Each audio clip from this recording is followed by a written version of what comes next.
Welcome to another episode of this special series of Looking After Nature podcast, where we'll be talking all things rights of way. My name is Gemma Clinch and I'm here with our usual co-host Carly Harrod. Hello Carly. Hi Gemma. And yes, for this special series on rights of way, we've come out today to meet with Andy from the Ramblers. Now you work quite closely with the Ramblers, don't you, Gemma?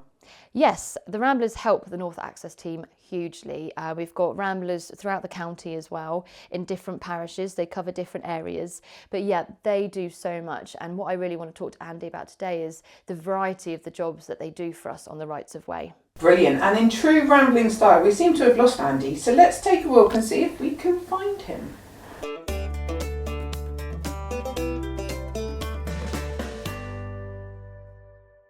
Andy, thanks for taking some time to speak with me today. How are you? Oh, I'm great, thanks Gemma. Thanks for asking me to join you today. No worries. We really want to talk about the part that Ramblers play in looking after the rights of way. And obviously, you've worked with the team for quite a long time, haven't you? And before I was here, you've worked with many members of our team quite closely. And I just thought it'd be a really, really good opportunity for you to shine a light on what the Ramblers do, the importance of your group, and some of the tasks that you've done. Let's start with... who are the Ramblers? What is the group and why do you do what you do? The Ramblers is a national organisation promoting outdoor walking and looking after rights of way. Our group put on walks every Sunday and they're very, very popular. We have around 20 people on average turning up for walks, and we have a team of walk leaders who put the walks on. I didn't know this. So your walk leaders, out of interest, are they particularly knowledgeable with a certain area? How do you choose a walk leader? I'm interested. The walk leaders are particularly volunteers who want to do it and help the group put on their walk programme. Many of them have other tasks as well, such as being path wardens for the parish and maintenance volunteers. Okay, so path wardens, we have spoken to one of our path wardens, but yours obviously do something slightly different because they're with you, aren't they, as part of the Ramblers? So what is their job as a path warden for the Ramblers? The path wardens, our particular brief is we try and walk all the rights of way in a particular parish or area at least once a year and identify any problems such as broken or missing signage, structures that are getting loose and dangerous like stiles and gates, bridges that are getting unsafe, and keep an eye on the vegetation. Okay, and then you mentioned maintenance volunteers. Yeah, we have since I've become footpath secretary for the group, we've sort of reactivated our maintenance activities, which have been greatly helped by the community engagement rangers, which with Hampshire County Council, who were appointed just before I became footpath secretary, and it's great that Hampshire have managed to keep this resource going definitely in these difficult financial times. I mean, it's so important, isn't it? Because we've got so many rights of way to cover, and we've got a small team. So having members of the Ramblers to help us is a huge help. Yeah, and our maintenance team, they like to get out in the countryside in the fresh air once or twice a month and get some stuff done and enjoy a pint in the pub after. I love that. It's the best. Well, you've got to have something at the end, haven't you, if you've worked hard for the day. So talking about the tasks that you get out and about doing, I really want to stress to the listeners the variety of tasks that you guys do, because it's not just vegetation clearance, or it's not just one thing. You do so much stuff. Could you tell us what you do? A lot of the work is vegetation clearance, but we also construct simple sleeper bridges. We replace stiles with kissing gates, either funded by yourselves or other funding from private landowners or help from the parish council.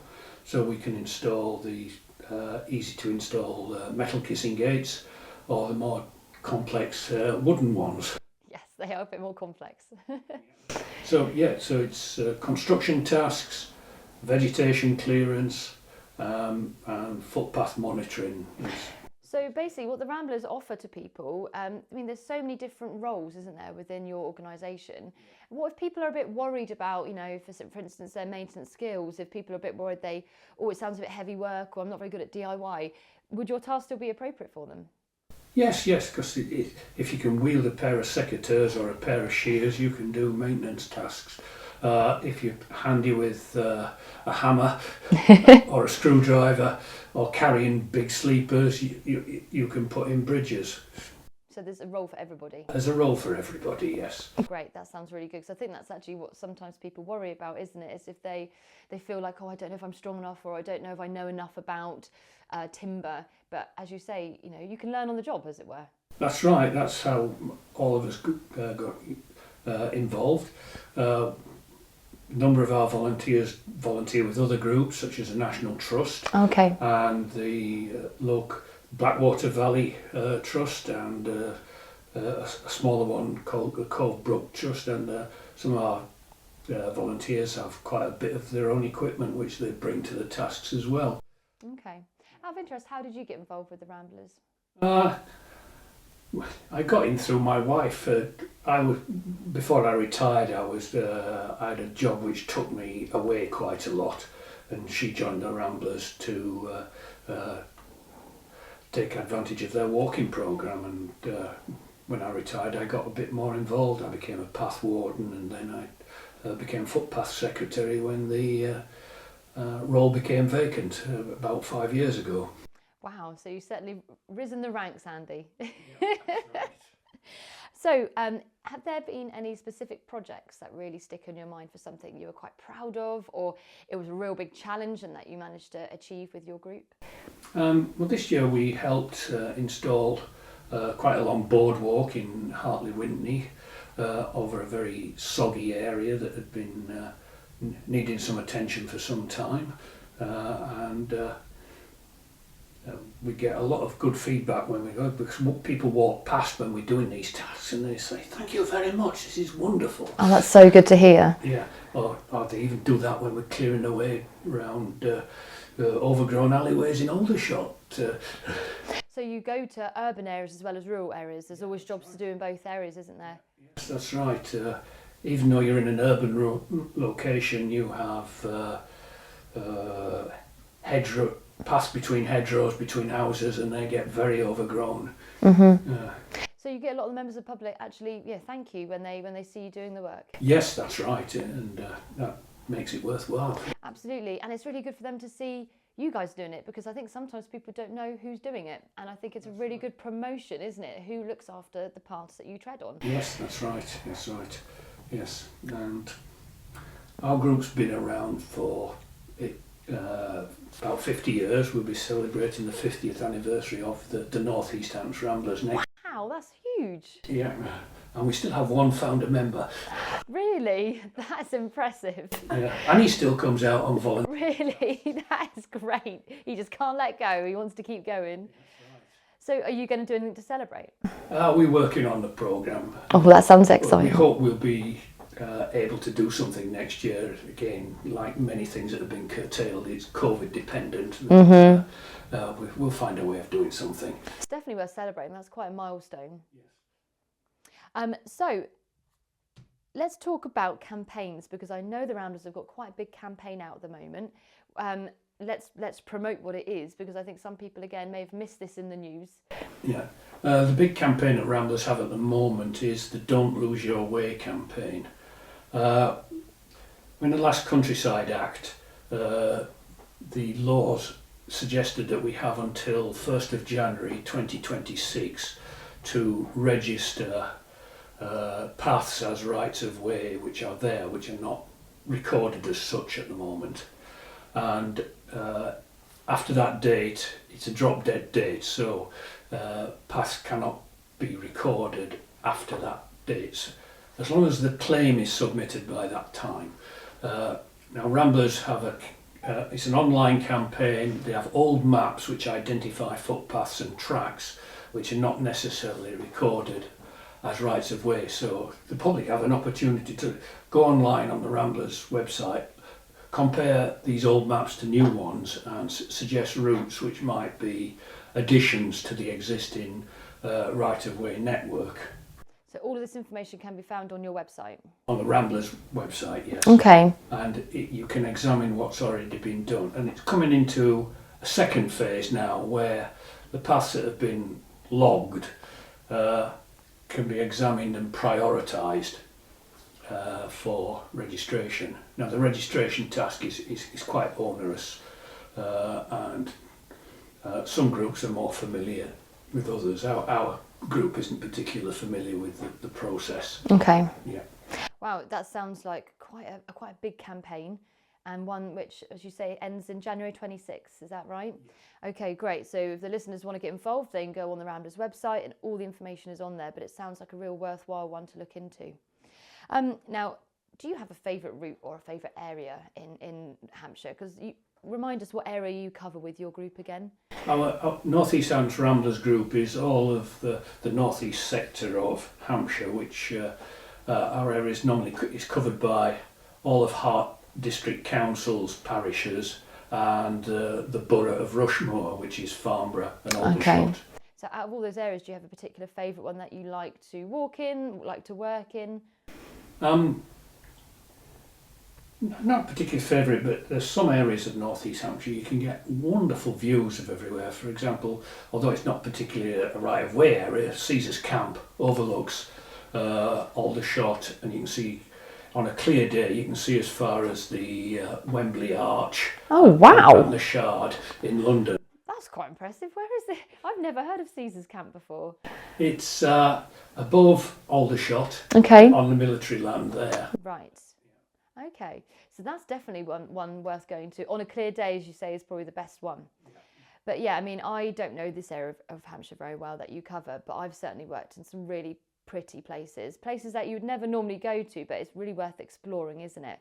I mean, we both use OS maps, don't we? And that's definitely something that I would recommend people to have if they were going to go explore somewhere new. But the area that you cover, there's a lot of urban areas, but then you've got some pretty rural places too. You've got the best of both worlds.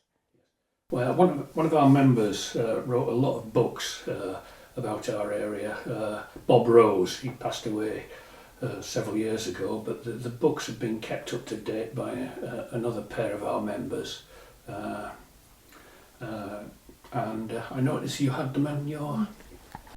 Yes, we do. When can our listeners access these books? Are they at local libraries? Local libraries, but they are available on Amazon. Okay, and what do you know what the title is off the top of your head? I can't remember actually. That's all right. Bob Rose, though, that's the key thing our listeners need to look for. But that's a really good tip, actually, because I know people still like a physical book to look at. You know, I know we can get a lot of things online, but still, there's nothing beats a physical book, in my opinion. You can't take your laptop on. No, you can't, and you won't get signal anyway. No. Okay, well, you know what? Thank you so much for talking to me today.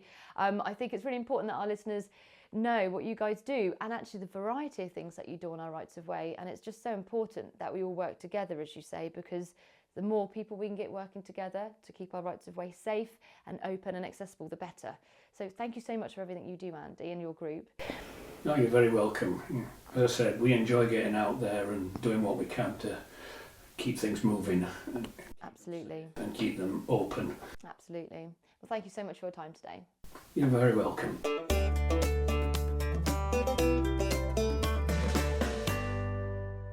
Wow, that was great to hear from Andy about all the groups that have the same love and passion for the countryside that we do. Yes, I love working with Andy and the Ramblers in general. They have a huge wealth of knowledge, and it's great to share that knowledge and, of course, the workload, because as he was saying, there's a huge variety of tasks to be had out there, and what they do and how they help us is really, really irreplaceable, really. Yeah, and with the huge amount of rights of way we have, it's all hands to the pump in order to keep them clear and passable.